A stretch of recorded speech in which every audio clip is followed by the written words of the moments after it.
Church say amen. Amen. Thank you, Brother Jordan Nelson, and all that have come before me to open us up this wonderful day of celebration and song and joy and happiness.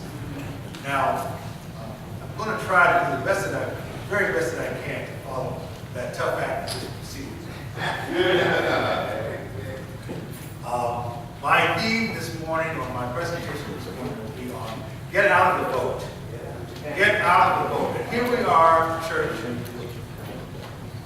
Church of Christ in the 21st century. Do we really understand what it means to get out of the boat? Let's give us a scripture. We're going to go back to the scripture over in Mark. Similar parallels that we find over at Mark chapter 6, verses 45 through 52. Again, we're talking about Jesus walking on the water. And we'll have a different perspective given to us in the book of Mark, where it writes in verse 45 of Mark chapter 6. And straightway he constrained his disciples to get into the ship and to go to the other side before unto Bethsaida, while he sent away people. And when he had sent them away, he departed into a mountain to pray. And when even was come, the ship was in the midst of the sea, and he alone on the land. And he saw them toiling in rowing, for the wind was contrary unto them. And about the fourth watch of the night he cometh unto them, walking upon the water, and would have passed by them. But when they saw him walking upon the sea, they supposed it had been a spirit, and cried out. For they all saw him, and were troubled. And immediately he talked with them, and saith unto them, Be of good cheer, it is I, be not afraid. And he took up unto them, and he went up unto them into the ship, and the wind ceased, and they were sore amazed in themselves beyond measure, and wondered. For they wondered not the miracle of the loaves, for their heart was hardened. That is significant.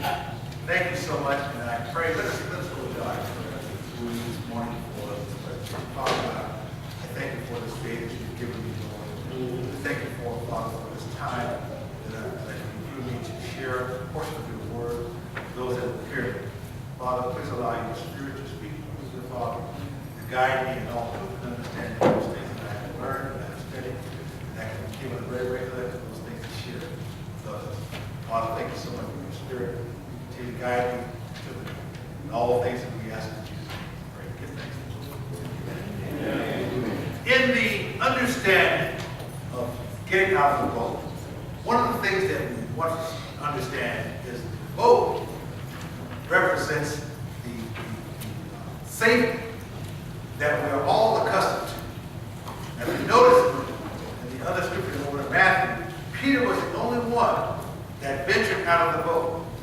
When you choose to venture out of the boat, you can't expect a miracle in your life. Does anybody expect a miracle in your life as a Christian? I do. In fact, I am a product of a miracle. As a witness, as a testimony, I am a kidney transplant recipient. I've had a new kidney now for about 5 years. Amen. It was not always so. I was diagnosed in 2008 with end-stage kidney disease. And I went into dialysis for about a year.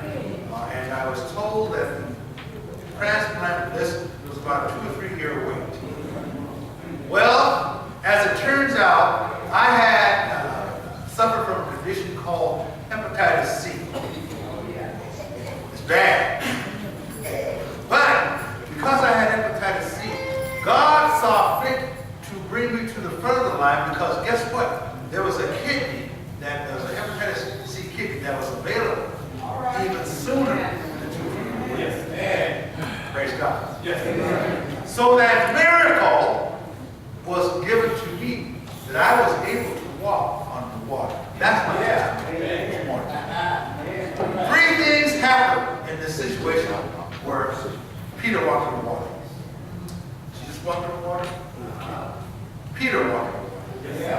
And Peter saw the wind. Indeed, Christians, if you expect a miracle in your life, and there are miracles that exist in the 21st century church, you got to get out of the boat. All right. You got to get out of the boat. The tools of the devil are fear, worry, and doubt. The disciples, when they saw Jesus on the water, they didn't expect to see it. The Bible says in Mark chapter 6, verse 45, actually, verse 46, he says, and when he had sent them away, he departed into a mountain to pray. Verse 47, and when even was come, the ship was in the midst of the sea, and he alone on the land. Verse 48, and he saw them toiling in rowing, for the wind was contrary. Let me just make this point to us. Jesus is in the mountain. He's on a holy mountain in heaven. And he saw his disciples rowing against that contrary wind. Don't you think he sees you right now? Having difficulty in your life, rowing against that contrary wind? And he came down. He would have gone by them, but they saw him. Now, when you pray to God, we have to pray with our eyes open, our spiritual eyes open, and with the expectation that he will answer our prayer. When they saw him, they were afraid, because they didn't expect Jesus to answer their prayer. Why? Because they had fear, worry, and doubt. As a Christian, fear and faith cannot exist in our hearts. Fear cannot exist with faith. Are you hearing me? Fear cannot exist, Christians. We got to get out of the boat. Here in the 21st century, somebody says, all Christians are the same. The world has a cynical view of Christians. You see one, you see them all. Now, how do we stand out? Don't you have to get out of the boat to prove to somebody that you are a child of God? Don't you have to show yourself worthy as a child of God? Jesus says that we are the children of the light. Paul also reiterates that. And we should walk worthy of our call. As his children, to hold up the bloodstained banner of Christ. After all, as his children, we have to do the things that are necessary for us to walk worthy of our call. In other words, to hold the bloodstained banner of Christ. So the world can see Christ in us. I'm not just your run-of-the-mill so-called Christian that you associate with everybody else. I stand out. Because I represent the true God. The Spirit of God works and is in me, is motivating me, ordering my steps, ordering my speech, guiding me along the way in His path. We got to get out of the boat. We cannot sit in complacency, being rushed about, buffeted about in different types of contrary directions by the contrary. Satan's tools of fear, worry, and doubt will serve to hinder us to thwart our path and progression as Christians. And so it is our duty to get out of the. So I am.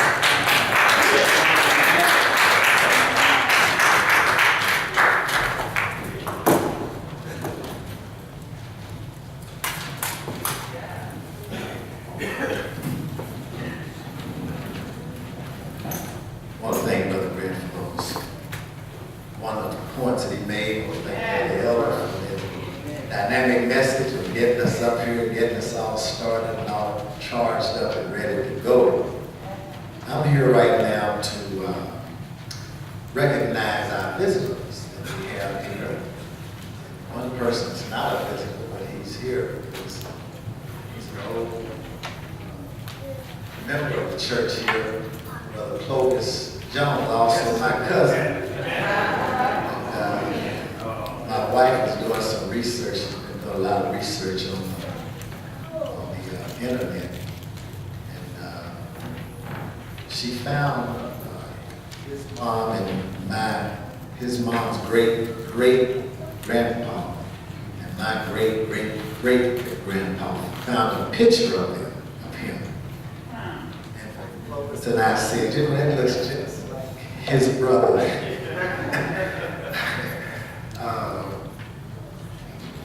What's your brother's name? Olive. It looks just like Olive. So I'm just glad to have him. And I'm just wondering if there are any other visitors on my right whose names I do not have. And you care to be recognized, would you please stand?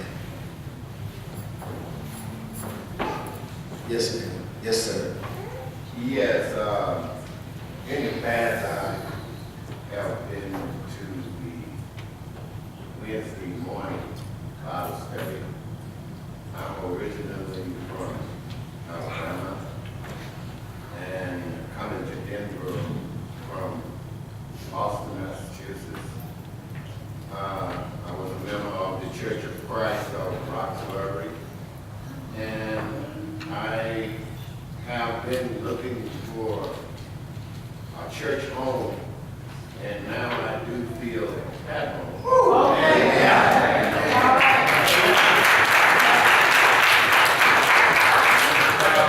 And say that the reason I stood up, I don't feel like a visitor. Amen. But this is the first Sunday that I'm here in the regular church service. But I've been here on Wednesdays. So on Sunday, today, I'm a visitor. But that won't last long. All right. Amen. What is your name? My name is Brother Samuel J. Charles. Samuel J. Charles. Yes. Amen. Alabama. From Alabama. Yes, ma'am.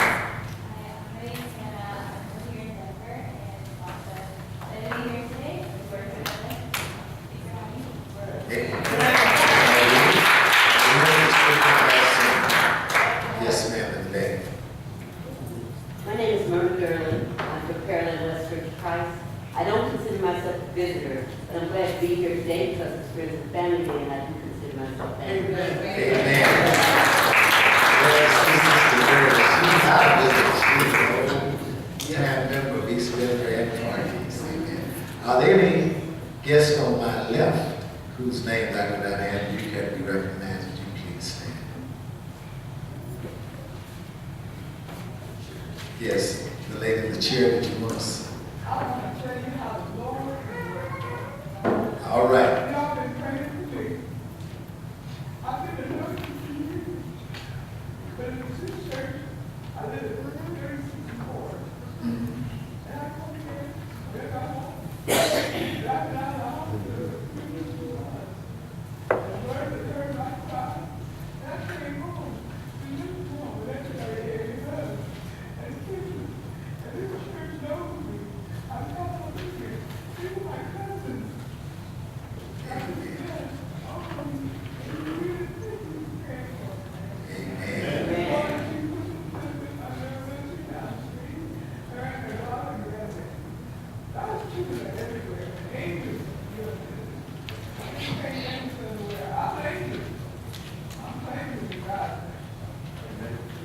Thank you for visiting us today. We hope since you feel so close and you got you just keep coming back and keep staying in the classes and just keep growing. Amen. Thank you. What is your name again? Pamela? Milligan. Pamela Milligan. Thank you, Miss Milligan, and we hope to see you again real soon. Okay, if there are no more visitors, what we're going to do right now is we're going to greet everybody in a fellowship of love. Let's take a few moments to greet everybody in the fellowship.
'Tis so sweet, sweet to trust in Jesus, just to take Him at His word, and just to rest upon His promise, and just to know thus saith the Lord. Jesus, Jesus, how I trust Him, how I prove Him more and more.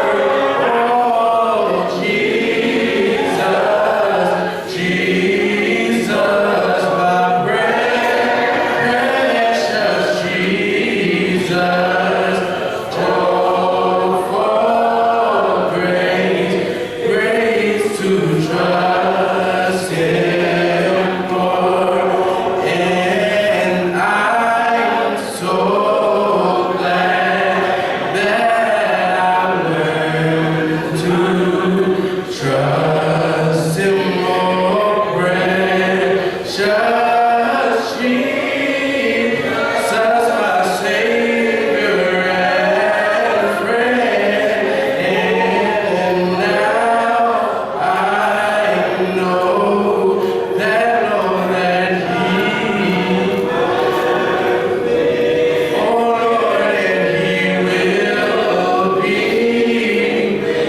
with me until,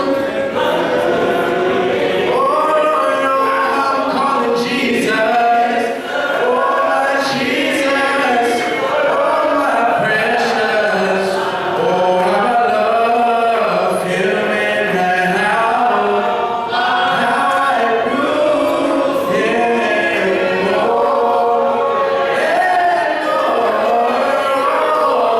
Jesus, oh Jesus, oh my precious Jesus, oh for grace, grace to trust Him. Oh, I'm calling you Jesus, Jesus, how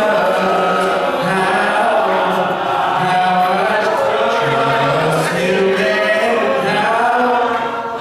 how I prove Him more and more. Jesus, Jesus, Jesus, Jesus, my precious Jesus, oh, for grace to trust Him. Amen, amen. Thank you. Brother Jackson, that wonderful selection. I'm here now to introduce our next speaker because many of you do not know him, especially those of you who are visiting here, though you might be in the city, you don't know this young man. And this young man who's coming up, Brother Bronston Ogle Jr., is a young man that is just undescribable. I call him Joshua Jr. He is almost singularly responsible for all of the great work and great changes that have been done in this congregation. He's very unassuming, really convinced me to believe that all that he does does is really just for God. He's not looking for any recognition. He's not looking for any kind of personal accolades or anything. I have been watching him, and checking out his moves, and go along with him because I really believe that he means exactly what he says. That, Brother Gray, I'm doing this for God. And when you got a person who is spirit-filled and he's doing things for God, one man plus God is more than a multitude. And so I'm just excited about hearing what he has to say because he has walked the walk as well as talk the talk. And so I want you to bend your ears real close and listen to what the Lord has to say because all of the good things that are happening here today, initially, now I'm not saying all these other brothers didn't have to help. Initially, the spark plug that got things going is Brother Bronson Oakland. And so after this next song, then Brother Bronson Oakland, the young Joshua Jr. of the Church of Christ in Forest.